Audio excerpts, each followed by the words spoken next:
Hello everyone, learn for success में आपका स्वागत है। आज मैं आपको क्लास 7 की हिंदी का फर्स्ट चैप्टर पढ़ाने जा रही हूँ। हिंदी की आपकी बुक है वसंत।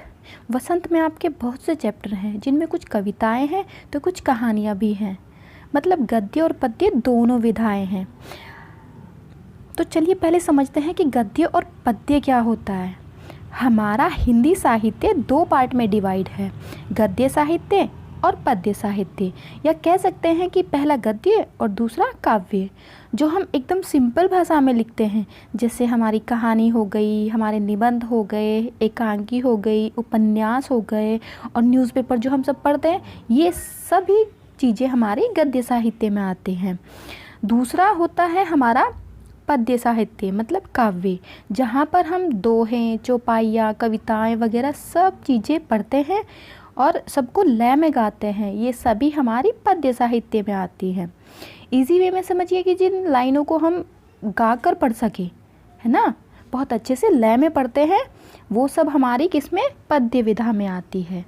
आई होप अब आपको गद्य और पद्य में अंतर समझ में आ गया होगा। अब चैप्टर पे आते हैं। हमारी बुक है वसंत और वसंत में पहला चैप्टर है हम पंछी उन्मुक्त गगन के। यह एक कविता है जो हमारी पद्य अर्थात काव्य के अंतर्गत आती है। इसके राइटर हैं शिवमंगल सिंह सुमन। तो चलिए देखते हैं। इस कविता में शिवमंगल सिंह सुमन जी ने कहा है,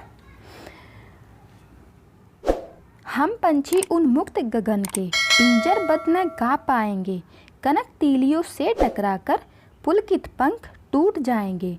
हम बहता जल पीने वाले मर जाएंगे भूखे प्यासे। अच्छा, पहले समझिए कि जो कविता होती है उसे हमें लय में गाकर पढ़ना होता है और इसी वजह से इनकी लाइनों के अंत में तुकांत शब्द होते हैं। जैसे पाएंगे, जाएंगे, ये सब क्या है, तुकांत शब्द हैं। अब आगे देखिए इसे, अब कैसे गाएंगे इसे, लय में। हम पंछी उन्मुक्त गगन के पिंजरबद्ध न गा पाएंगे, कनक तीलियों से टकराकर पुलकित पंख टूट जाएंगे। हम बहता जल पीने वाले मर जाएंगे भूखे प्यासे, कहीं भली है कटुक निबोरी कनक कटोरी की मैदा से। यहाँ पर कवि पंछियों की साइड से बोल रहे हैं कि हम पंछी उन्मुक्त गगन के, हम पंछी आज़ाद आसमान के, उन्मुक्त होता है आज़ाद, पंछी मतलब पक्षी, हम पक्षी आज़ाद गगन में रहने वाले हैं। और यदि हमें पिंजरे में बंद कर दोगे तो हम, पिंजरबद्ध मतलब पिंजरे में बंद, तो हम गा नहीं पाएंगे। आगे पंछियों ने कहा है कि कनक तीलियों से टकराकर पुलकित पंख टूट जाएंगे। कनक बोलते हैं सोने को, तो सोने की तीलियों से टकरा कर हमारे, पुलकित मीन्स होता है कोमल, हमारे कोमल पंख टूट जाएंगे। हम बहता जल पीने वाले मर जाएंगे भूखे प्यासे। हम पंछी बहता हुआ जल पीने वाले हैं, हमें पिंजरे में बंद भूखे प्यासे मर जाएंगे। अगर हम पिंजरे में बंद रहे तो हम कैसे, हम भूखे प्यासे मर जाएंगे। कहीं भली है कटुक निबोरी कनक कटोरी की मैदा से। आगे पंछी कहते हैं कि अगर आप हमें सोने की कटोरी में मैदा द्वारा बनाया गया भोजन भी दो, हमें वो अच्छा नहीं लगेगा। क्यों? क्योंकि वह हम बंधन में रहकर मिल रहा है, उससे कहीं अधिक अच्छा हमें नीम की कड़वी निबोरी खाना लगेगा। ठीक है, कटुक मीन्स कड़वी और निबोरी जो नीम की निबोरी होती है, क्योंकि वह खाने के लिए हम आज़ाद रहेंगे। कहने का तात्पर्य है कि आज़ाद रहकर हमें वो नीम की कड़वी निबोरियाँ खाना पिंजरे में बंद रहकर सोने की कटोरी में मैदे के भोजन से कहीं अधिक पसंद है। आगे देखिए, स्वर्ण श्रृंखला के बंधन में अपनी गति उड़ान सब भूले, बस सपनों में देख रहे हैं तरु की फुनगी पर के झूले। ऐसे थे अरमान की उड़ते नीले नभ की सीमा पाने, लाल किरण सी चोंच खोल चुगते तारक अनार के दाने।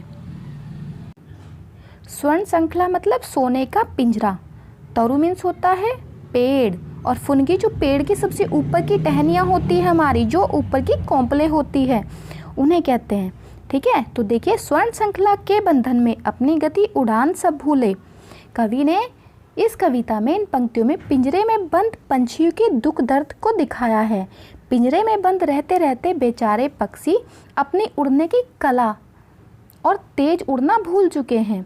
कभी वो बादलों में उड़ा करते थे, पेड़ों की ऊंची टहनियों पर बैठकर झूला झूलते थे, फुनगी पर के झूला झूलते थे। ऐसे थे अरमान की उड़ते नीले नभ की सीमा पाने, लाल किरण सी चोंच खोल चुगते तारक अनार के दाने। अब तो उन्हें बस सपनों में ही पेड़ की सबसे ऊंची डाल पर बैठना नसीब होता है। पंछियों के मन में यह इच्छा थी कि वो उड़कर आसमान की सभी सीमाओं को पार कर जाएं और अपनी लाल चोंच से सितारों के दाने, अर्थात जो अनार के दाने हैं वो उन्हें सितारों की तरह लगते थे, तो वो अपनी लाल चोंच से सितारों के दानों की तरह चुगे। मगर इस गुलामी भरी जिंदगी ने उनके सभी सपनों को तोड़ दिया। अब तो वह पिंजरे में कैद होकर रह गए, जिससे वे पंछी बिल्कुल भी खुश नहीं हैं। आगे देखिए। होता सीमाहीन क्षितिज से इन पंखों की होड़ा होड़ी, या तो क्षितिज मिलन बन जाता या तंती सांसों की डोरी। नीड न दो चाहे टहनी का, आश्रय छिन्न भिन्न कर डालो, लेकिन पंख दिए हैं तो आकुल उड़ान में विघ्न न डालो।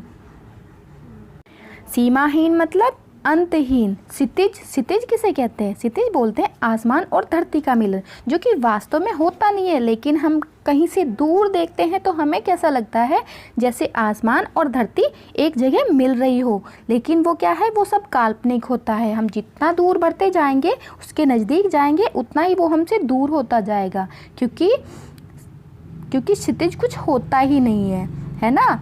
तो होती सीमाहीन क्षितिज से इन पंखों की होड़ा होड़ी। होड़ा होड़ी मतलब प्रतिस्पर्धा, एक दूसरे से आगे बढ़ने की चाह। यहाँ पर कवि ने पंछियों की व्यथा बताई है कि पंछी सोच रहे हैं कि पिंजरे में बंद रहकर वो कैसे उड़ेंगे। वो कहते हैं कि जो सीमाहीन क्षितिज है उसको पाने की चाह में हम खूब उड़ते हैं, हम सब में होड़ लगी रहती है कि देखे सबसे पहले क्षितिज को कौन प्राप्त करेंगे। या तो क्षितिज मिलन बन जाता या तंती सांसों की डोरी, या तो हमें क्षितिज मिल जाता, हमें उसके मिलने की खुशी होती, या उड़ते उड़ते हमारी सांसें उखड़ने लगती। तंती मतलब उखड़ने लगती। नीड न दो चाहे टहनी का। आगे पंछी कहते हैं कि चाहे हमें घोंसला मत बनाने दो किसी भी टहनी पर, आश्रय छिन्न भिन्न कर डालो, और हमारे रहने के जितने भी आश्रय हैं, जितने भी घोंसले हैं, उन सभी को चाहो तो नष्ट कर दो, तोड़ फोड़ डालो, लेकिन पंख दिए हैं तो आकुल उड़ान में विघ्न न डालो। ये सब चीज़ें हमसे ले लो, लेकिन अगर हमको पंख मिले हैं तो ईश्वर ने हमें ये पंख दिए हैं, तो अब तुम हमारी इस उड़ान पर कोई बाधा मत डालो। इस कविता में पंछियों की इन बातों से हमें पता चलता है कि उन्हें अपनी आज़ादी बहुत प्यारी है। कवि शिव मंगल सिंह सुमन ने कविता की आखिरी पंक्तियों में मनुष्यों से पंछियों को आज़ाद करने की विनती की है।